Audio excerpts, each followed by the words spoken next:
So I decided to sleep on the UTD 356 Mini because I actually had a 360C before, and on paper and just general typing feel, it really did match, I guess, on specs. But when you actually start to use something that was not a direct ripoff, but a clone itself, it doesn't really match what you entail, right? So the value of what you think at first that it's going to be, because it's basically a one-to-one, and then you try it, it just doesn't really meet your expectations. So with this board, I tried to look at it more objectively, and instead of like putting high expectations on it, I just wanted to see if it actually does hit the aesthetics, the feel, and the sound of it. And to my surprise, it does a pretty good job in hitting most of them, but it does still fall short. And I'll just go through the video and we'll just look at it. And also, full disclosure about this video, this is no sponsorship, no paid ads, whatever. This is just a friend's board. I want to just do a review on it, and I thought it'd be interesting for other people to see it because there's not a lot of information out there except from like sound and typing tests and a couple of people like writing about the direct aspects to it. So yeah, hope you guys enjoy. So yeah.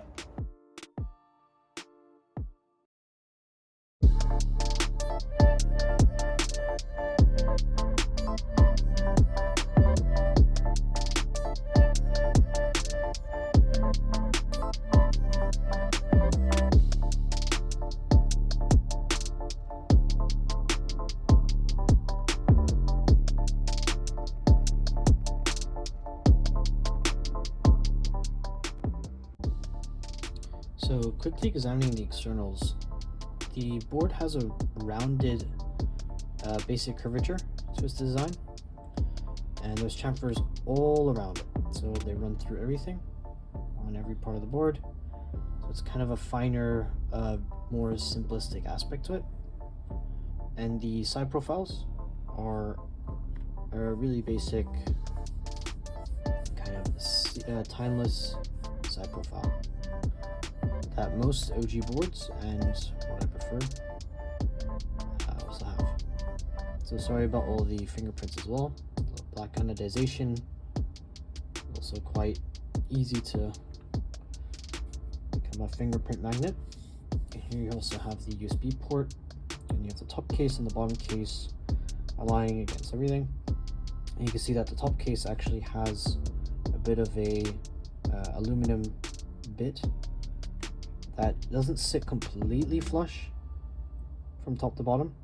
It goes off by about 0.01 millimeter of tolerance, so it's off in that sense. But when you're actually applying a USB mini cable inside here, it goes fully through and it's fully flush inside. So the case itself, there is a minor discoloration from top and bottom.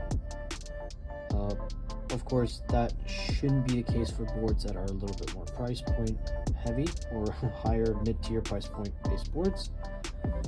But the ano overall after that, minus no banding and no major discoloration, it's pretty okay. It's good. The case top and bottom don't sit completely flush, so you'd have to wiggle these around a bit to actually get them to fit appropriately. But yep, that's the main aspect to it. It's quite a clean, simple board. It's not doing anything majorly different. It's quite modern. These keycaps, they're OG Doubleshots, so they're just for showcase in that sense. But from that, the board itself doesn't really yield a lot of flex. It doesn't really have bounce as well. It's very subtle. Even if it is still O-ring mounted, it doesn't always entirely mean that it's going to be quite bouncy in that sense. Simply also because the Lube plate and the way the O-ring is actually hardened, or the hardness of it, doesn't actually give it a lot of that bounce that most people desire to. And on top of that, we have a top case that also doesn't allow it to be bouncing up and down as much as a tray mounted or one piece alu or polycarbonate case would.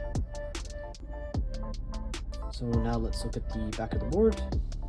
So Over here we have the external brass weights running in the middle of the board, quite a hefty one. This is externalized, so there's no internal weights. That can sometimes play a difference in terms of sound. Some of your alphas are not as low pitch. Sometimes it's just basing it on evening out the sound for the board. So here we have 356 mini. We have it quite deep in terms of how it's been CNC'd into the brass. Majority of the time you only have like a kind of non-reflective aspect to it. With this, if you look at it closely and in person as well, you'll see that it's actually quite deep compared to other CNCs when engraving something. And then you also have 5 of the screw points up on the top of the board. We've got 4 down below. So the screws, these are all hex screws. They're pretty basic. I mean, they're not doing anything crazy in terms of what the OG kind of baseboards are. They're always kind of hex. So at the bottom of them, of these screws, they do have a bit of residue or sediment. They weren't really polished or kind of cleaned off before being sent out. It's not really a big problem, but over time these will degrade and they'll start to rust, and that's not the best thing to have. So be aware that QC aspects to this board, they're not 100%, but they're still pretty good, I'd say. You see the brass is also starting to patina a bit, which is quite nice afterwards. Yep, we have also the rubber feet, just normal bump-ons, probably from like 3M or a basic supplier that has his feet, no pun intended. And yeah, that's the back of the board. Pretty simple. I would say it does the trick. It actually does help out the sound quite a bit too. And yeah, let's go look in the internals of the board.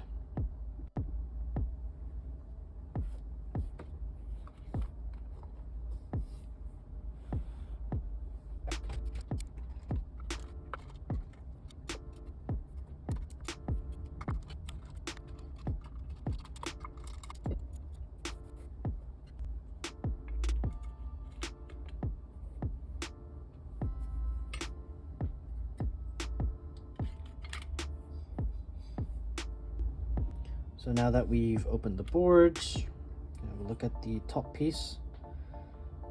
Really simple. You just have one kind of CNC notch, quite sharp, on the USB top case portion. Pretty simple in terms of screw fitments.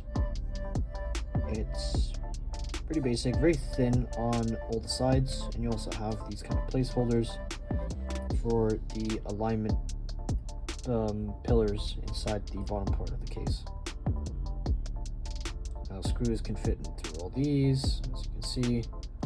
Yeah, very light, very basic, and yeah, it does the trick. That's what I like about the older generation boards as well. We have the keycaps, stabilizers, O-ring, plate, and PCB. So here you have a, not sure what the Shore, if it's Shore 70, 50, or 30. I would assume it's probably a lower one because of its thickness, and it's quite elastic compared to other ones. But it runs through everything from the alloy to the PCB all over the board, as you can see. And it doesn't actually interfere at all with the Mini, so that's good. There's no stress actually against it too. And it runs through and hits all these positions on the pillars inside the case, which we'll go through. The PCB also has a cut through it, giving it a little bit more flex, sturdiness. Because it's alloy, it's probably not going to really change anything. The only thing it will do is just give it a bit of a different sound profile in this kind of cluster of ours. So yeah, pretty simple. These are clip-ins because the O-ring would have interference or minor interference with it, so good that they're aware of that. You can see here there's kind of a cut, minor cut for the spacebar. It's probably due to sound as well, and you can see here as well, this is to do with the positioning. If you want to go 6.25 instead of 7. Yeah, pretty standard, pretty nice. I like the plate as well. Plate with its nice red, hyper red kind of style to it. Love that anno. So yeah, it's cool. Let's put this away quickly. Let's look at the bottom of the case. So bottom of the case, sorry for the fingerprints as well.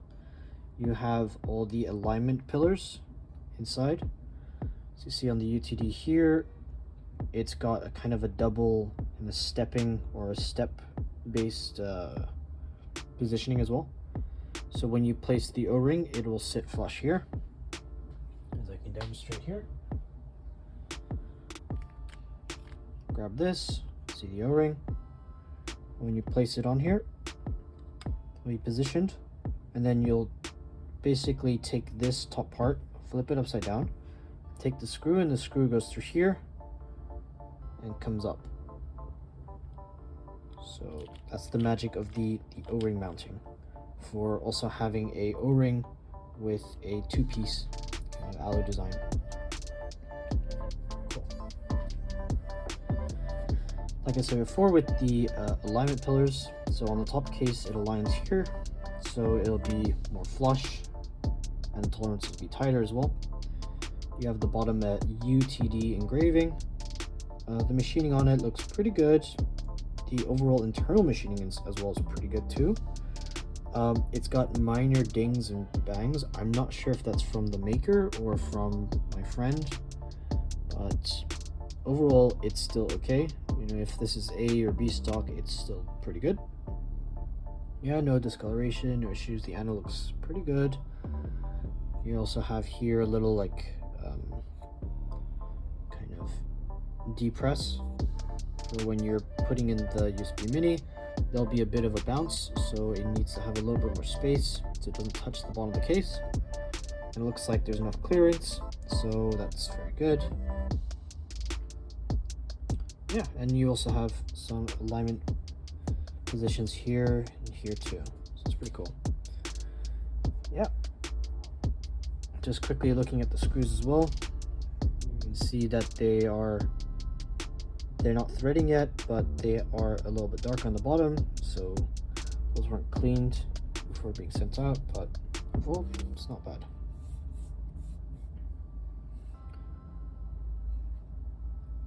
Cool.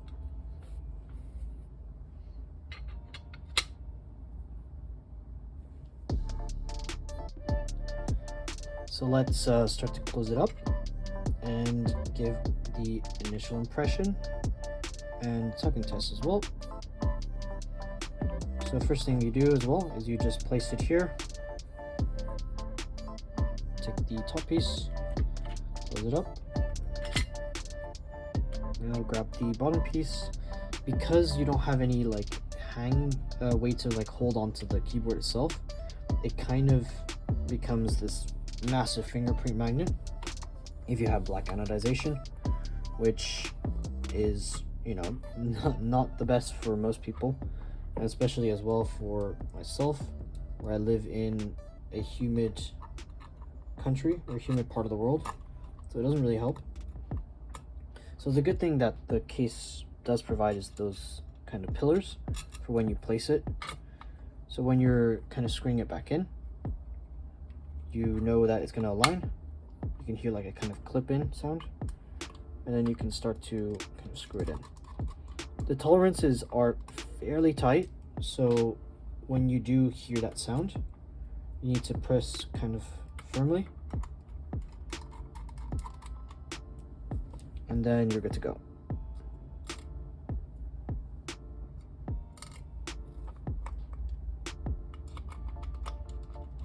And because O-ring mounts are generally more applicable in terms of bounce and flexibility, and I'm not sure about sound in general, but for its feel, on a one piece. With this, the main function for the O-ring would be to have feel over sound and real aesthetic. But the sound does come through, and it is quite nice as well. So that is definitely a positive attribute to it too.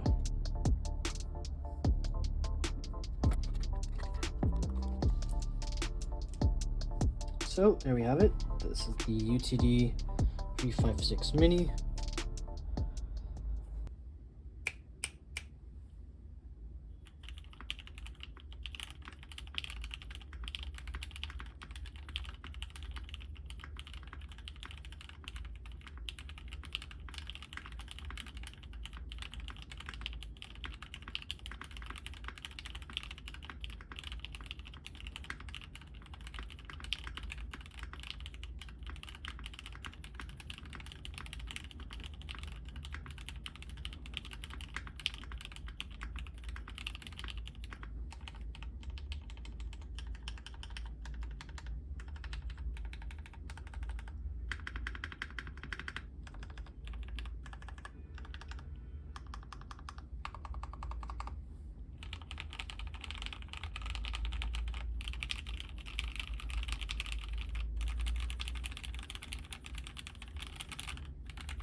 So I try to look at it objectively, really objectively, I guess. The aesthetics to it, I mean, they are direct clone aspect to what the OTD has, and the OTD lineup super clean and simple, and the simplicity to it already makes it kind of alluring.